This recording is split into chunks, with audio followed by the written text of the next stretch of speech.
de ser las personas que escucharon la palabra de Jesús y fueron enviadas a proclamarla a otros. Y voy a hablar un poquito más acerca de esa idea. Voy a hablar acerca de María Magdalena. Hay una gran controversia acerca de la historia de esta mujer. La controversia es por causa de que no tenemos suficiente información acerca de ella. No sabemos exactamente todo lo que conlleva que esta mujer sea tan importante en la Biblia. La iglesia romana le dio la profesión de prostituta. Dijeron, esta es una mujer prostituta, después les voy a explicar las razones. Pero en ninguna parte en la Biblia se menciona que fuera una prostituta. Aunque en el siglo VI, me parece, hubo un papa que dio un sermón y dijo, esta mujer es igual a la mujer que lavó los pies de Jesús, y entonces era una prostituta. Porque en aquel momento cuando Jesús está sentado y viene esta mujer, le lava los pies y todos dicen, esa es una pecadora, ¿sí? Aunque no dice su pecado, pero es una pecadora. Y este papa que dio ese sermón, se va un poco más allá y dice, y también la mujer que encontraron en adulterio, ¿se acuerdan de ese pasaje? Una mujer que la trajeron a Jesús y le dijeron, a esta mujer la encontramos en adulterio, ¿qué hacemos con ella? Eso cuando le iban a apedrear, y que dijo Jesús, el que sea libre de pecado, que arroje la primera piedra. Bueno, esta supuestamente, para este papa era esta mujer, pero en ninguna parte se asocia a estas dos personajes. No hay un dato concreto que diga, estas dos mujeres son las mismas. ¿Quién era entonces María Magdalena? Bueno, una de las ideas que se tiene es que Magdalena es una palabra que podría ser Magdala, y Magdala era una ciudad al noroeste del lago Tiberias, ahí por el mar de Galilea, ¿sí? Entonces, Magdala era una ciudad, su nombre significaría torre, posiblemente ahí había una torre, y por eso le pusieron este nombre. Y esta mujer entonces, María Magdalena o de Magdala, podría ser una explicación. Otros ven un poco más allá de nada más el nombre de Magdala y piensan que es una relación con la palabra Magnus, ¿han escuchado esa palabra Magnus? Tiene una relación con la palabra magnífico, magnífica, o grande, o muy importante. Entonces, para algunos, la palabra que significa Magdala es María la grande, María la magnífica, María la muy importante. Y entonces tiene diferentes connotaciones este nombre de María, ¿sí? Miriam, su nombre que tenía María es una palabra también que tiene un sentido de sierva, pero a la misma vez era un nombre popular en aquel tiempo. Encontramos a María, madre de Jesús, a María, madre de los Zebedeos, María, y luego María Magdalena también. Y regularmente cuando se menciona, si ustedes ven en la Biblia, el nombre de María Magdalena aparece antes que las otras mujeres, dándole una importancia a esta mujer más que las otras mujeres. Interesante para mí todo esto que estaba descubriendo, ¿sí? Miriam era un nombre común, quizá un poco por la influencia de que había una mujer en aquel tiempo. Esa mujer en aquel tiempo había sido la esposa segunda de Herodes el Grande. Herodes el Grande era muy importante en ese lugar, era muy bella. Entonces supongo que sus hijos, los papás veían a esta mujer y decían, pues yo le pongo también a mi hija María para que se parezca a la señora esa. Luego parece que esta mujer murió y Herodes se casó otra vez, o más bien la mató quizás, y se casó con otra Miriam. Entonces así no se equivocaba cuando le hablaba, ¿verdad? Porque Miriam una primera y dos, entonces Miriam y ya, entonces Miriam, y esa mujer también, jovencita parece ser del pueblo judío, de repente es elevada a reina porque era muy hermosa. Todos la codiciaban, el rey dijo, pues esta es para mí, y se la jaló para él porque era el rey. Y era muy hermosa y tenía fama de ser muy hermosa. Entonces también la segunda Miriam era muy hermosa y era mucha influencia en el pueblo porque era del pueblo esta mujercita. Entonces yo supongo que por esa causa, en aquel tiempo, muchas familias le pusieron a su nombre de su hija María. ¿Sí? Como el día de hoy le ponen ¿cómo se llama? a sus hijos Leo Messi o no sé, Cristiano Ronaldo y cosas así le ponen a sus hijos para que sea como aquel futbolista que admiran, pero en ese tiempo no había futbolistas, había mujeres hermosas muy importantes y por eso le pusieron a esta mujer posiblemente María. En México también hay una gran cantidad de Marías, ¿sí? Si tú te paras en el metro y gritas María, no sé, como la mitad de las mujeres voltean a lo mejor, ¿sí? Era entonces Magdalena podía ser su apellido o podía ser el lugar donde ella podría haber nacido o crecido. ¿Qué dice la Biblia de María Magdalena? Los 4 evangelios hablan de ella, los 4 evangelios. Hay algunas historias que encontramos en uno, en otro libro, en 2 o 3, pero de esta mujer los 4 evangelios mencionan a María Magdalena y la ponen dentro de la cruz. Mateo 27:55. Déjenme traer mis anteojos.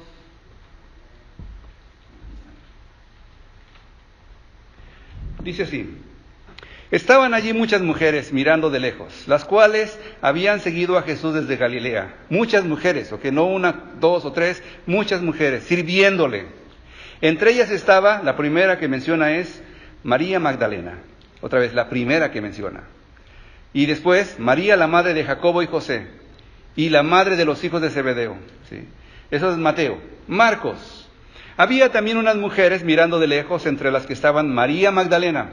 Otra vez, la primera mujer aparece con el nombre de María Magdalena. María, la madre de Jacobo, Santiago, el menor, y de José, y Salomé. Y María, y un poquito más adelante, y María Magdalena y María, la madre de José, miraban para saber dónde le ponían. Porque habían bajado al maestro, habían bajado a Jesús de la cruz, y lo llevaron a enterrar. Nicodemo lo tomó consigo, junto con también, era otro personaje, no recuerdo el nombre en este momento, pero 2 personajes, lo bajaron de la cruz y lo llevaron a enterrar a una tumba privada.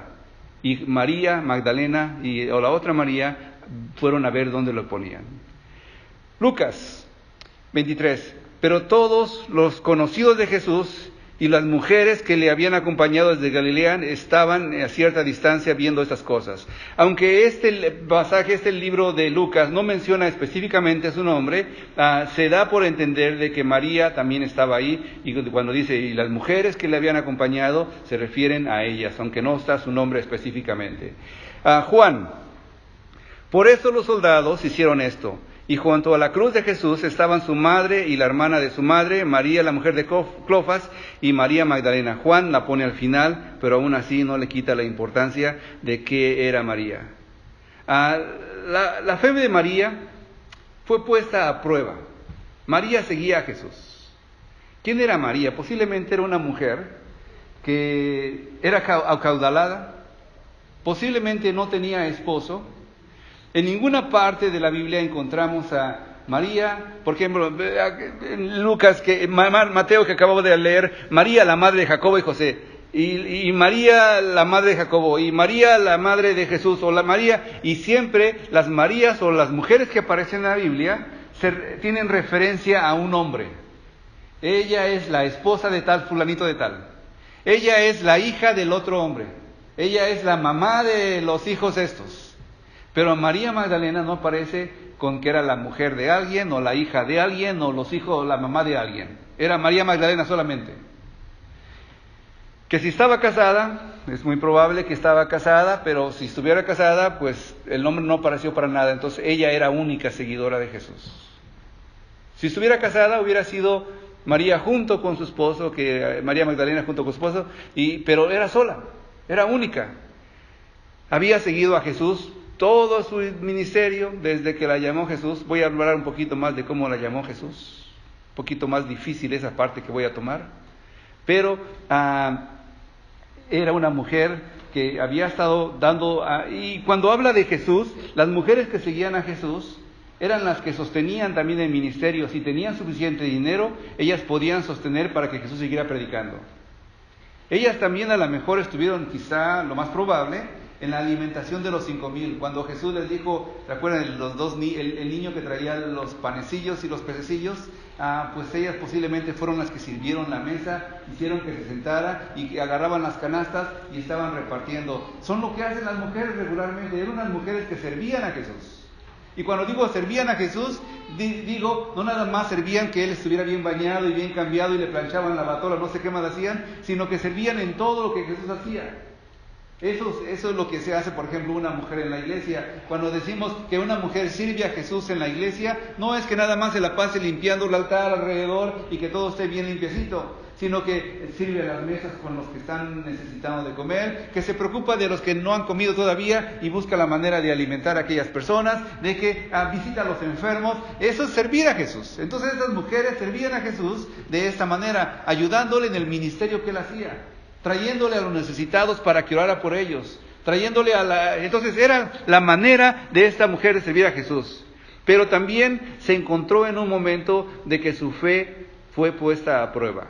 Servía a Jesús con todo su corazón y no le abandonó ni aún hasta la muerte. Cuando todos le abandonaron, esta mujer, María Magdalena, no Juan, no Pedro, no Santiago, no ninguno de los demás apóstoles, esta mujer, junto con otra mujer, fueron a ver aún dónde le habían puesto en la cárcel, o dónde le habían puesto en la tumba, a qué lugar lo habían metido, porque quería después de muerto seguir sirviéndole. Al tercer día lo encontramos yendo también a limpiar, a buscar la manera, esto lo vamos a encontrar un momento después. Esto está en el libro de Juan. Juan dice esto: el primer día de la semana, María Magdalena fue temprano al sepulcro, y cuando todavía estaba oscuro y vio la piedra que ya había sido quitada del sepulcro, escuchó: mujer, ¿por qué lloras? Fíjate, casi 3 preguntas, la misma que Juan hace, también en Juan aparece Jesús preguntándole a Pedro: Pedro, ¿me amas? Pedro, ¿me amas? Y aquí aparece Jesús preguntándole también esa pregunta a María Magdalena: mujer, ¿por qué lloras? Y fíjate cuántas veces aparece. Número 1, versículo 13. Mujer, ¿por qué lloras? Le preguntaron: porque se han llevado a mi Señor y no sé dónde le han puesto, le contestó ella. Al decir esto se volvió y vio a Jesús que estaba allí, pero no sabía que era Jesús. Otra vez, versículo 15. Mujer, ¿por qué lloras? Le dijo Jesús. ¿A quién buscáis? Y ella, pensando que era el que cuidaba el huerto, el hortelano, en otras palabras le llaman, ella pensaba que era el que cuidaba el huerto, le dijo: Señor, si usted le ha llevado, dígame dónde le ha puesto, y yo me lo llevaré. María, le dijo Jesús. O sea, 2 veces le pregunta: mujer, ¿por qué lloras? Y una mujer que sirve a Dios no la tiene fácil siempre. Hay excepciones en la vida de las mujeres también, de los hombres también, de las mujeres también. Puedes servir a Dios con todo tu corazón, con toda tu alma, con todas tus fuerzas, pero de repente te encuentras con que parece que Jesús no está en ningún lado y te la pasas llorando. Y en este versículo quiero decirte, mujer, que Dios ve tus lágrimas, que Dios sabe lo que sientes, que Dios sabe lo por qué estás pasando, y te pregunta: ¿por qué lloras? Y tú dices: no, porque mi hijo, mire cómo ya está de desobediente, ya no me hace caso, ya mi marido, mire, ya está, quién sabe, quiere irse de la casa, no sé qué pasa, y tú puedes inventar toda la cosa. Y mujer, ¿por qué lloras? Y no ves que Jesús está preguntándote: yo estoy contigo, te estoy diciendo. Cuando te dice un nombre, María, como este varón que dijo que Dios le habló a él, María, ¿sí? O dice tu nombre, Marta, o Rebeca, o como te llames, ¿sí? Te habla y te dice tu nombre. Y tú, cuando reconoces que es Jesús, te rindes completamente. Híjole, todo el tiempo estaba ahí, no lo veía, pero estaba ahí, ¿sí? Y eso es lo que pasó con esta mujer, cuando le dice María, y ella entonces volviéndose le dice en hebreo unas palabras más cercanas a su corazón, más, por ejemplo, yo cuando hablo, le puedo hablar en inglés a mi mujer, pero cuando quiero que salga de mi corazón se lo digo en español, ¿sí? Y si me entiende, qué bien, y si no, pues se aguanta, pero salió de mi corazón. No sale tan fácil en inglés, ¿sí? No es para mí no es lo mismo decir I love you que decir te amo. No es lo mismo, ¿sí? Puedo decirlo y I love you, y por todos lados decir I love you, pero cuando digo te amo, no se lo digo a cualquiera, ¿sí? Esas palabras salen de su corazón y le dice: maestro, maestro, y se le avienta a los pies, fíjate qué pasó. Volviéndose dijo, maestro, y se agarra a sus pies de su maestro, y Jesús le dice, suéltame, no me agarres, porque todavía no he subido al Padre, pero ve a mis hermanos y diles, subo a mi Padre y al Padre de ustedes, a mi Dios y al Dios de ustedes. Y María Magdalena fue y anunció de los discípulos que había visto al Señor y que le había dicho esas cosas. Entonces también palabras ahí, corrió para donde estaba Pedro y le dijo a Pedro y al otro discípulo que Jesús amaba, y los dos corrieron, y todas esas partes de la historia que no leí en este momento aparecen también en este Evangelio de Juan. El informe de ella a Pedro fue por causa de que María sabía dónde habían puesto a su maestro. No fue nada más a buscar dónde le habían puesto. Ella sabía dónde le habían puesto porque había seguido a los que se llevaron a Jesús, de su cuerpo de Jesús. Vio posiblemente cómo lo metieron dentro de la tumba, nada más envuelto en un sudario, no le hicieron ninguna preparación como lo hacían para embalsamarlos, no le hicieron ninguna preparación, no lo pusieron de aceite, no le hicieron nada de lo que normalmente hacían un muerto. Simplemente lo pusieron en una sábana y lo metieron ahí dentro de la tumba, porque era el día de descanso y no querían romper la ley. Y cerraron la tumba, ella vio posiblemente, y pusieron los guardias al frente, que nadie se vaya a robar esto, porque dijo que iba a resucitar, seguro se van a robar el cuerpo. Pusieron los guardias ahí para que no se lo robaran. Ella sabía, y iban muy de mañana a ver y pensando, ¿quién nos va a mover la piedra? ¿Querrán los soldados que están ahí mover la piedra porque es muy pesada? Nosotros no podemos. Y cuando llegan la encuentran la piedra quitada, sin soldados encima, entran corriendo a ver y no encuentran nada. ¿Sí? Ellas sabían dónde le habían puesto, por eso, porque ellas habían seguido a Jesús. Todo el tiempo, hasta su muerte, le habían seguido. ¿Sí? Y fíjate que en este pasaje que acabamos de leer, Jesús le dice, ve y dile a Pedro y a los demás que los voy a ver pronto. Y ahí es donde la palabra apóstol viene a la luz. La palabra apóstol es una palabra que significa enviado. Enviado a decir las noticias de que Jesús había resucitado. Y antes que los apóstoles fueran por el mundo predicando que Jesús había resucitado, María fue la primera que se enteró y fue la primera que fue enviada. ¿Qué si no podría ser una mujer magnífica? Ser la primera persona en toda la historia de la iglesia que fue enviada a decir que Jesús había resucitado. La primera persona. Entonces, mujeres, no piensen que son menos que los hombres. Ustedes fueron primero, ¿sí? Predicaron la palabra de Dios primero que ninguno de los hombres. Y eso está basado en este pasaje que estoy leyendo. Pero ¿qué más? ¿Qué más entiendo de esto? ¿Sí? Otro pasaje que quiero enfatizar es, no me toques porque aún no ha subido mi Padre. ¿Por qué no quería que no le tocara? Bueno, la palabra, tratando de interpretar qué significa eso de no me toques, quiere decir que era muy espiritual Jesús y no quería que le tocaras. O lo que podría haber querido decir en ese momento, esta es una mala interpretación de no me toques, sino decirle, suéltame ya porque me tengo que ir. No he subido a mi Padre, me faltan todavía 40 días, porque Jesús estuvo en la tierra 40 días, y después subió al Padre, después de haber resucitado, ¿sí? Entonces, suéltame porque todavía me falta mucho para hacer, no me voy ahora mismo. Fue lo que en esta manera quería decir, suéltame, no me detengas. Todavía voy a estar contigo, no me voy todavía. Como los niños cuando salen atrás de su mamá, mamá, no te vayas, oye, voy a regresar. Y él me dijo, como quiera, yo fui así. Yo me acuerdo todavía saliendo corriendo atrás de mi mamá, mamá, no te vayas. Iba nada más a la tienda a la esquina y yo, mamá, no te vayas, no me dejes solo. Se siente una desesperación, pero él decía, ahorita regreso, espérate aquí, no te vayas ahí, tú no te puedo cargar porque traes el mandado a la misma vez, quédate aquí en la casa. Y yo, no mamá, no me dejes, yo llorando ahí. Suena chistoso, pero así es el caso de María también. Jesús sabía que iba a estar todavía más tiempo y le decía, suéltame, no me detengas, tengo que seguir adelante. Viene la parte difícil de hablar sobre María Magdalena.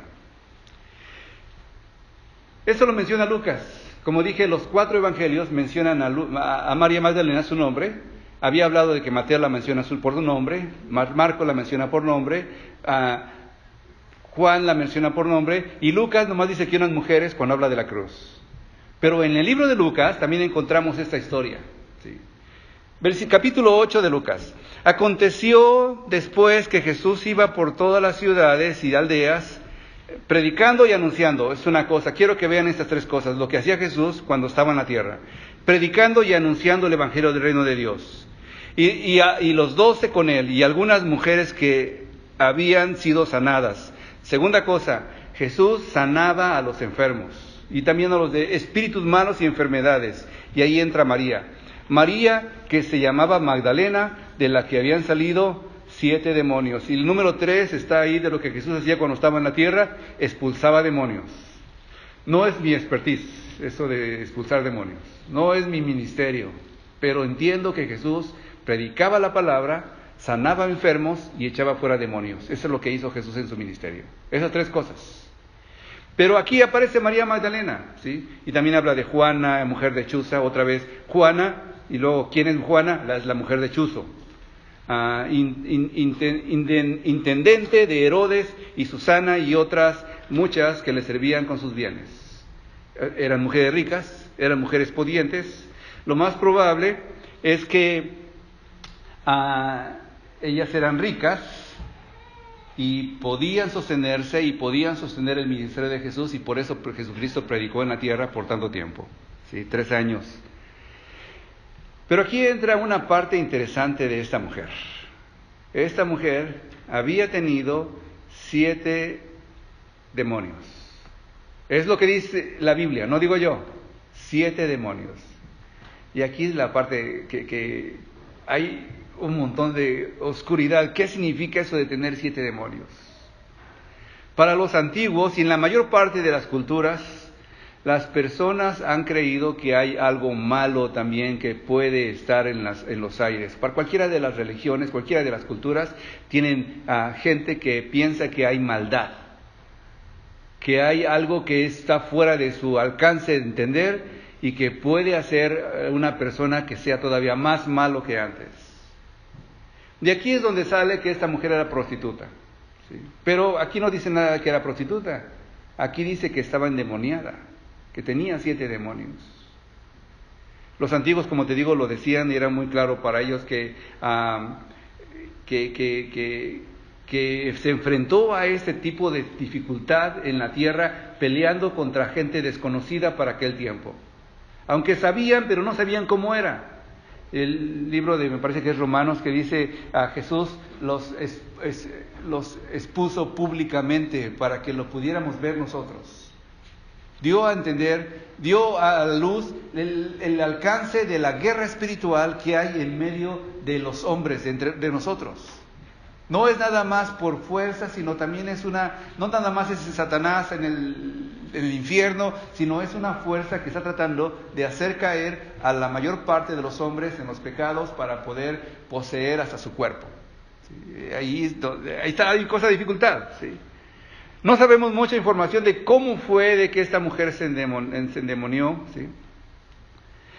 Pero hay una historia similar, ¿sí? Una historia en donde Marcos capítulo 5 me parece que está, y Lucas también está esta historia, de un hombre que estaba endemoniado. Y los demonios son personas sin cuerpo. Los ángeles son personas sin cuerpo.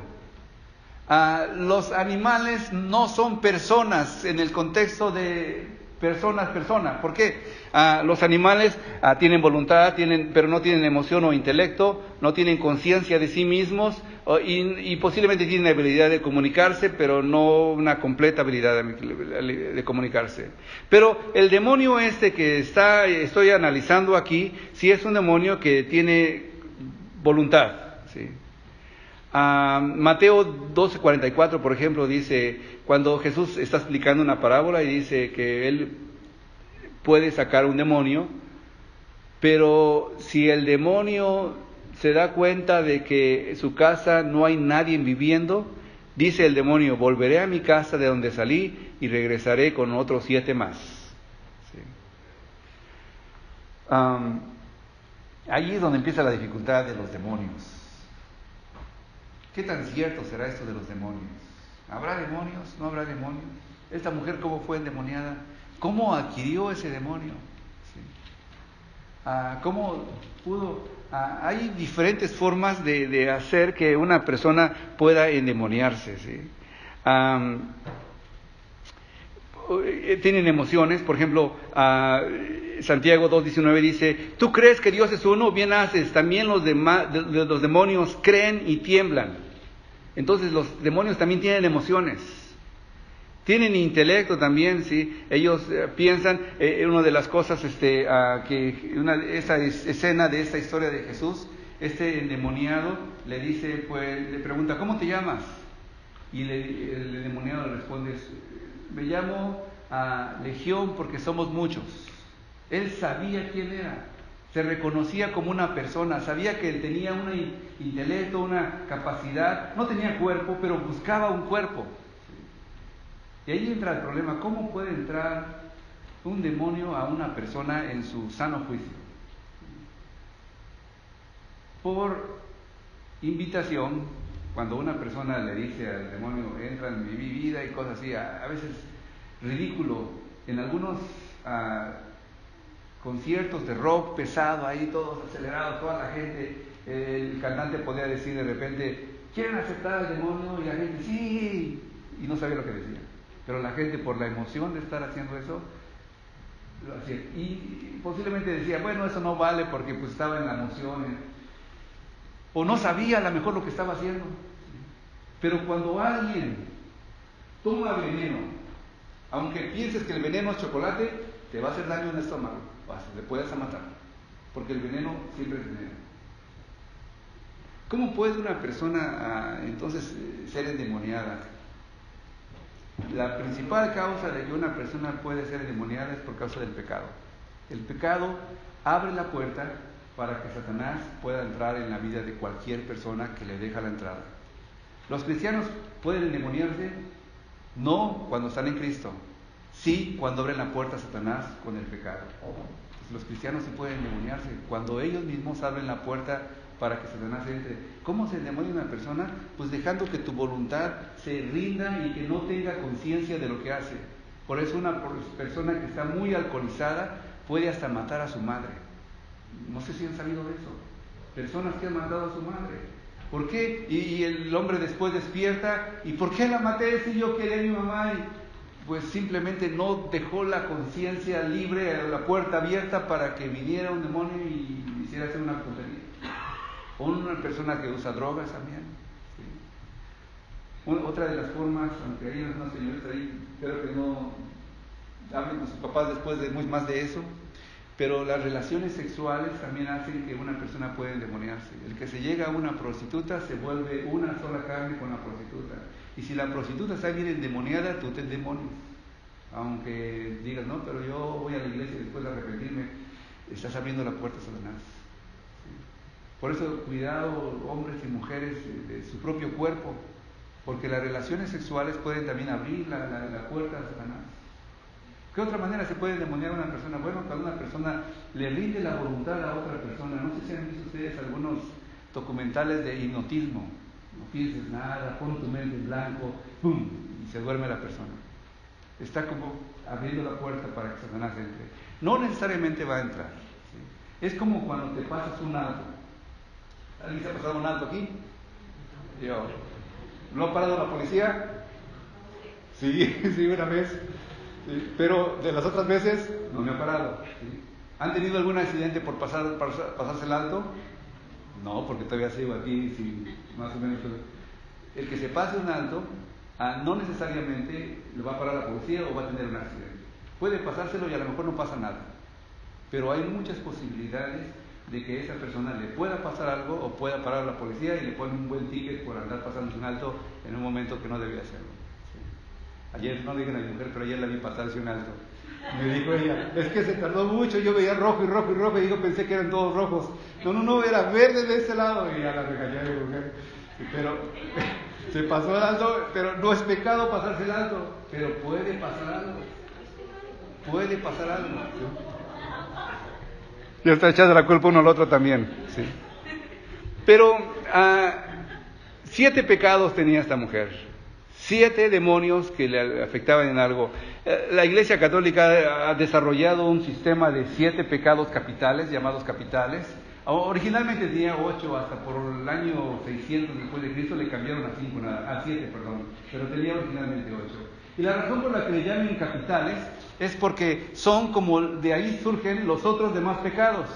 O sea, son como la cabeza de los otros pecados. No son pecados imperdonables de que ya no, si cometes uno de esos pecados ya no te vas al cielo. No, son solamente la cabeza de los diferentes pecados. Y fíjate las cosas que tengo aquí. La soberbia, que es la principal. La lujuria. ¿Sí saben qué es lujuria? Ver a un hombre o a una mujer de una manera más allá de verla simplemente. Yo puedo admirar a una muchacha que es bonita, ¿sí? Por ejemplo, las hijas de Sergio y Nora son bonitas, ¿sí? Pero si yo imagino más allá de que son bonitas, niñas limpias, niñas agradables, eso ya es lascivia, ¿sí? La envidia, la gula es cuando alguien está comiendo demasiado y no para de comer, ¿sí? Y se la pasa comiendo y no quiere parar de comer. La pereza, ¿hay alguno aquí que es perezoso? Sí. No diga nadie, por favor, nada. La avaricia, yo quiero más para mí, yo quiero más y más y más. Y la ira, esos son los 7 pecados que la Iglesia Católica menciona. ¿Sí? Estos cada uno exponencialmente activan la posibilidad de que los demonios puedan entrar en una vida, ¿sí? Promueven el plan de Satanás cada uno de ellos. Se oponen a los propósitos de Dios. Hay una rebeldía continua de estas personas cuando están practicando este tipo de pecados para no reconocer a Dios. Y hay posibilidad de endemoniarse. Hay posibilidad de caer en un pecado. ¿Es malo comer? ¿Es malo comer? Para nada, yo no tengo que comer todos los días. Si no como estoy todo débil, y algunas veces decido no comer por nada más un desayuno o un día entero, no más que eso regularmente, pero es una decisión personal, pero no por eso de que decido de comer un día, ya me voy a estar muriendo al siguiente, ¿sí? ¿Es malo echarse ¿cómo le llaman?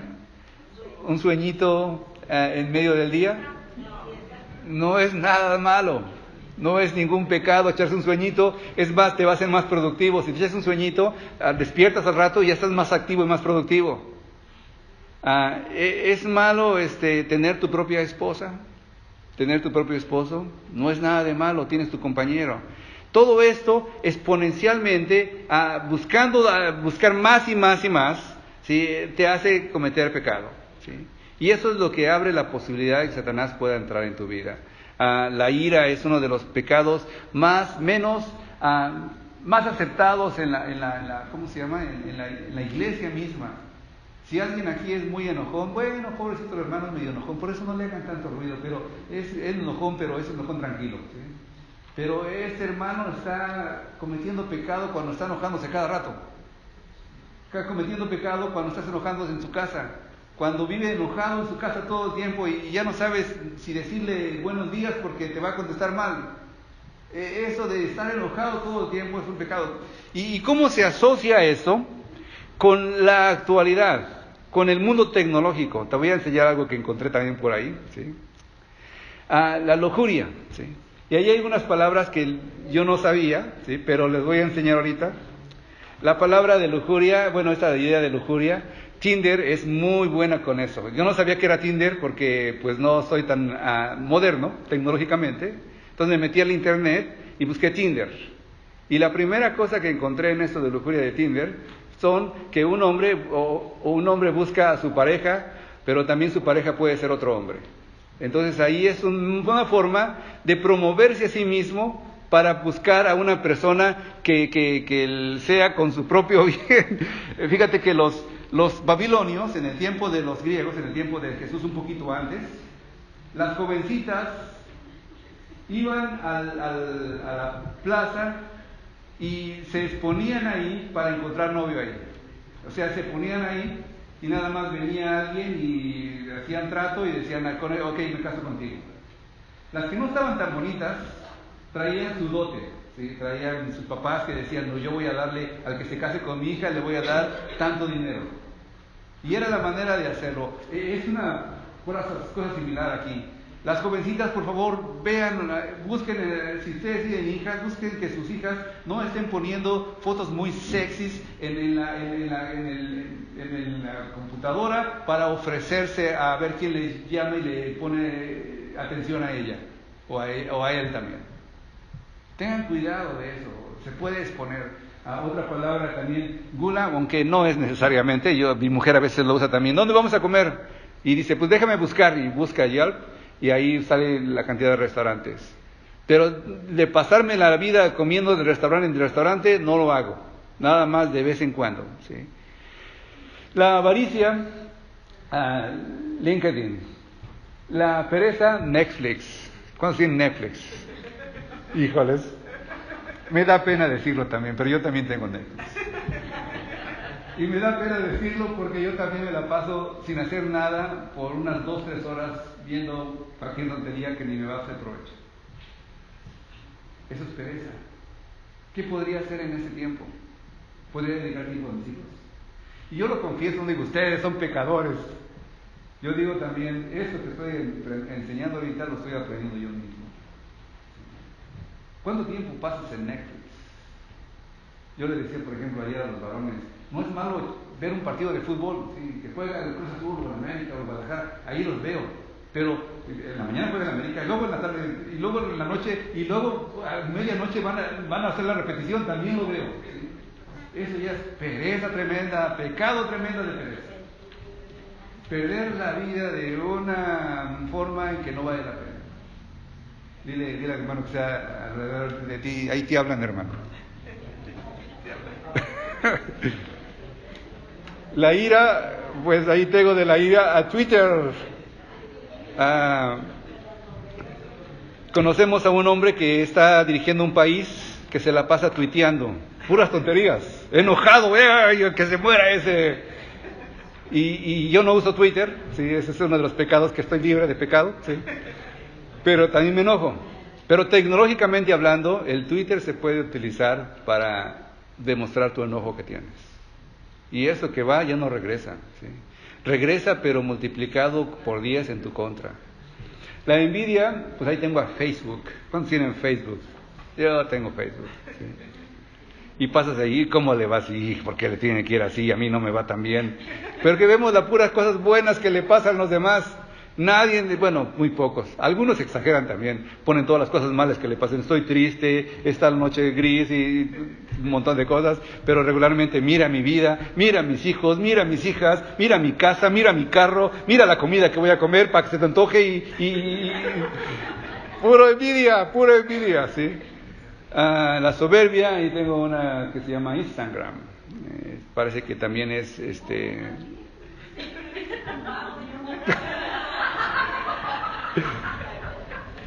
Eso es en nuestros días actuales. No es del tiempo aquel de María Magdalena.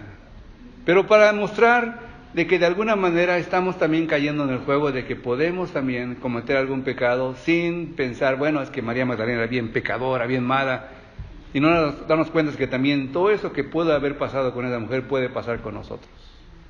¿Cuál es la mejor forma de hacerlo? Bueno, pues arrepentirse. Mateo 12, 43 y 44 dice, cuando el espíritu inmundo sale del hombre, anda por lugares secos buscando reposo y no lo encuentra, entonces dice, volveré a mi casa de donde salí, y cuando llega la halla desocupada, barrida y adornada.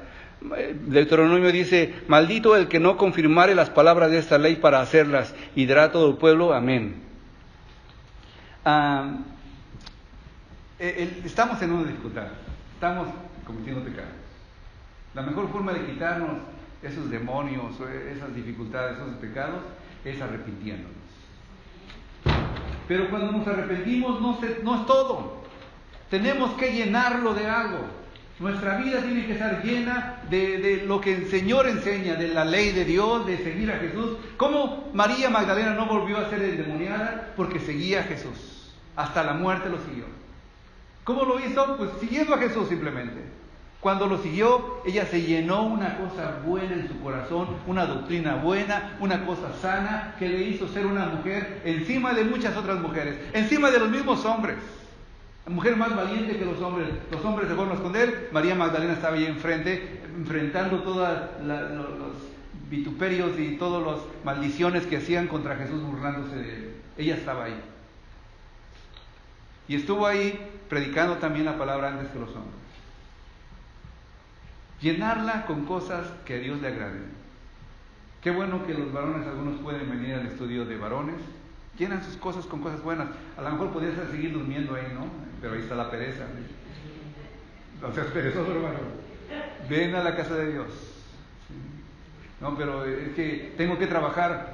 Bueno, a lo mejor es la avaricia el problema. ¿Sí? Es que tengo que tener más. No, bueno, Dios va a proveer también. No quiere decir que seas flojo.